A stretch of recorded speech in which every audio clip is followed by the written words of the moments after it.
The question is, a satellite is revolving around the earth in an elliptical orbit and options are ऐसा है देखो बेटा, gravitational force exerted by earth is equal to centripetal force at every point of trajectory. Okay, and b bit is what? Power associated with the gravitational force is 0 at every point. See, this part is important. ये यहाँ पे ध्यान देखना पड़ेगा. Work done by gravitational force is 0 in some small parts. ठीक है, some small parts. ये at some point magnitude of gravitational force is greater than that of centripetal force. Is greater than that of centripetal force. ठीक है. अब देखो बेटा, अभी ये एलिप्टिकल पाथ है. सो यहाँ पे सन, ओके, सो यहाँ पे एक प्लैनेट,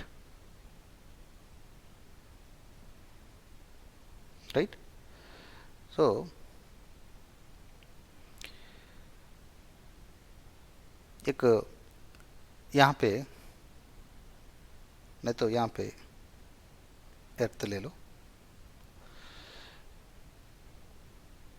सो इसको और अनदर प्लैनेट को ग्रेविटेशनल फोर्स कांस्टेंट रहेगा.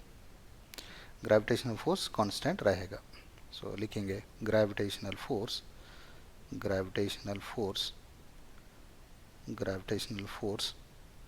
कांस्टेंट रहेगा.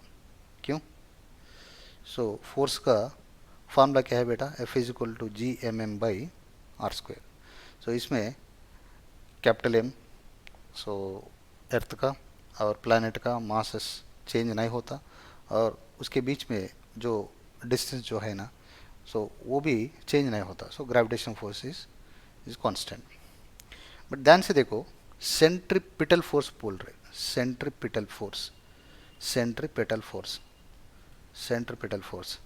So centripetal force is equals to what? mv square by r. So ये m क्या है प्लैनेट का, और v क्या है उसका ऑर्बिटल वेलोसिटी, और ये r क्या है? डिस्टेंस. ये डिस्टेंस देखो, distance is going to be changes with elliptical path. See यहाँ पे डिस्टेंस, यहाँ पे जितना डिस्टेंस है, सो यहाँ पे नहीं होता, यहाँ पे नहीं होता. सो देयरफॉर क्या हो रहा, ये centripetal force is going to be change. अगर ये कमी होएगी तो ये सेंट्रिपिटल फोर्स बढ़ता, ये घटता बोले तो ये घटे तो ये बढ़ेगा. सो देयरफॉर ऑप्शन देखेंगे ध्यान से, gravitation force exerted by earth is equal to centripetal force at every point of trajectory. So इसका एट एवरी पॉइंट बोले तो ये गलत हो रहा, एट एवरी पॉइंट. सो ये गलत ऑप्शन है. और सी डी ऑप्शन देखो, क्यों बोले तो सेम ग्रेविटेशन फोर्स का, सेंट्रिपिटल फोर्स का.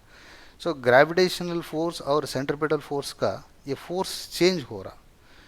सो कभी कभी इक्वल हो रहा, कभी कभी ग्रेटर देन हो रहा. देखो यहाँ पे जितना है तो सेंट्रिपिटल फोर्स यहाँ पे भी उतना हो रहा. क्यों बोले तो डिस्टेंस इज सेम बिटवीन. सो यहाँ पे जितना है तो यहाँ पे उतना नहीं होता. क्यों? The distance between them is closer than that distance larger over here. So therefore C कैसे लिख सकते, ये ए बिट का है, और डी बिट का कैसे लिख सकते? डी बिट का ग्रेविटेशनल फोर्स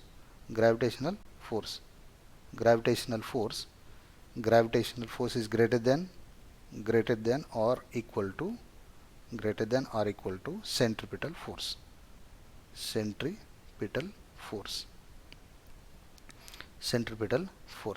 So ध्यान से देखिए, at some point magnitude of gravitational force is greater than that of centripetal force. So ये ठीक है, ये हो सकता. और बी बिट देखेंगे, और बी बिट क्या है? Power. After all power is scalar. So P is equals to कैसे लिख सकते बेटा? F dot V. F dot V, F बोले तो क्या है, फोर्स है। अब देखो ये फिर से एलिप्टिकल पाथ है। सो ये एलिप्टिकल पाथ में देखो प्लैनेट यहाँ पे है। सो प्लैनेट का जो वेलोसिटी ये डायरेक्शन में है, और मान के चलो इसका सेंट्रिपिटल फोर्स ये डायरेक्शन में है। सो उसका एंगल एक्यूट एंगल है theta. Theta is acute angle. बोले तो कुछ ना कुछ वैल्यू हो सकता, मगर theta is not at all equal to 90 degrees. जब theta is equals to 90 degrees then the power is equals to 0। तो ग्रेविटेशन फोर्स क्या बोल रहे यहाँ पे, एट एवरी पॉइंट बोल रहे हैं। कहाँ पे every point, at some points power is equal 0, not always. So ये गलत ऑप्शन है, ये बी ऑप्शन गलत ऑप्शन है। अब देखो बेटा C, work done by gravitation force is 0 at some small parts. हाँ हो सकता, क्यों बोले तो अब देखो ये ही है ना, ये यहाँ पे देखो डिस्प्लेसमेंट वेरी स्मॉल पार्ट लेंगे, और उसका डिस्प्लेसमेंट डायरेक्शन इस तरफ है, नीचे तरफ, और इसका फोर्स किस तरफ है, सेंट्रिपिटल फोर्स इस तरफ है ना। So F is perpendicular to S, therefore W is equals to what? W is equals to Fs cos theta, and theta is equals 90. So therefore W is equals to 0. So at some small area work is going to be equal to 0. So therefore option कहाँ पे, option यहाँ पे, ये option सही option है। So हमारा सवाल का 2 ऑप्शंस करेक्ट हो रहा, 2 ऑप्शंस गलत।